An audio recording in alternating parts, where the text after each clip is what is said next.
This is a Tabernacle Tidbit, a bite-sized Tabernacle Talk of 5 minutes or less to help you get through your day when you only have a little bit of time. We hope this helps you to know Christ, grow in His Word, and show His love to others. Let's get started.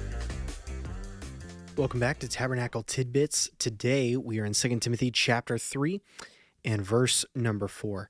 Paul's been walking through with Timothy the kind of character traits that he's going to be interacting with some people that profess to know God, profess to be Christians, to follow Jesus, and yet this is how they live their life. These are telltale signs to watch out for that not only may a person not be walking with the Lord in doing these, but these may also be indicative that you're dealing with a false teacher, one like we read about in chapter 2. So I'm going to read through the list that we've got to so far so that we can get to verse number 4. But know this, hard times will come in the last days, for people will be lovers of self, lovers of money, boastful, proud, demeaning, disobedient to parents, ungrateful, unholy, unloving, irreconcilable, slanderers, without self-control, brutal, without love for what is good.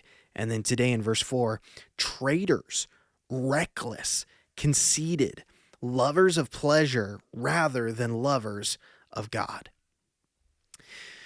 So we're going to look at these kind of 4 descriptions: traitors, reckless, conceited, lovers of pleasure rather than lovers of God. The first of these is traitor. This is one that would be a betrayer. This is someone that, this isn't necessarily talking about like traitors to a nation. This would be traitors to the people of God, that they are supposed to have a love and a care and a commitment for each other within the body of Christ. And yet they either attack those that are supposed to be their family in the Lord, or they completely abandon their family, their new spiritual family.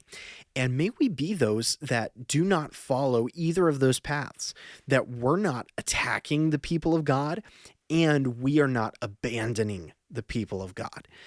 If Jesus has loved us and has brought us into His family and said that this family will help us to be more like Jesus over time, sometimes through the good that they put in us and sometimes through the bad that we have to learn how to interact with them like Jesus did, because humanly we would have written Him off or something like that. If Jesus placed us within that spiritual family, we ought to value it. Okay, so that's traitors. Number 2, reckless.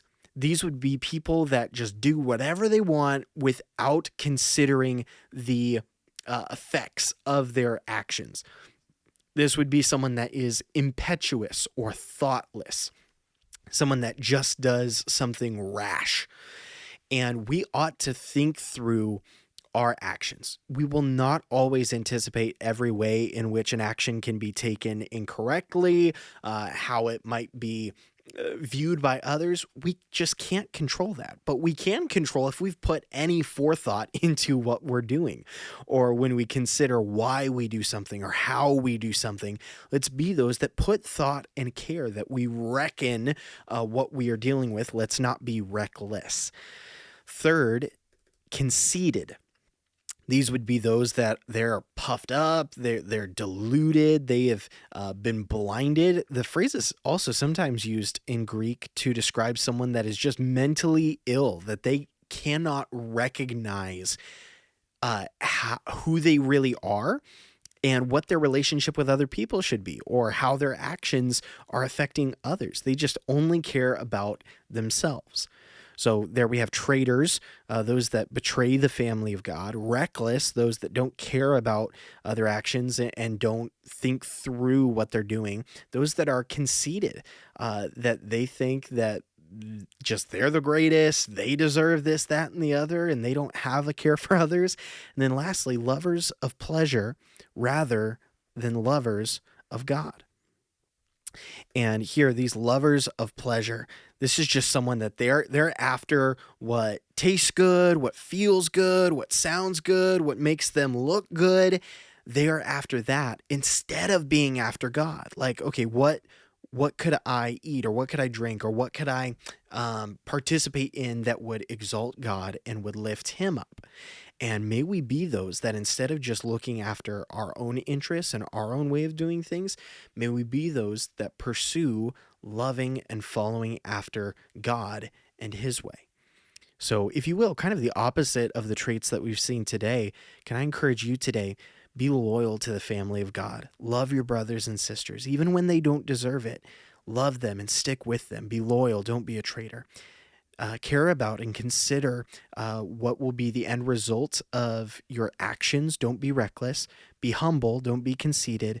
And love God instead of loving pleasure. Thanks for tuning in. We'll be in verse number 5 next time.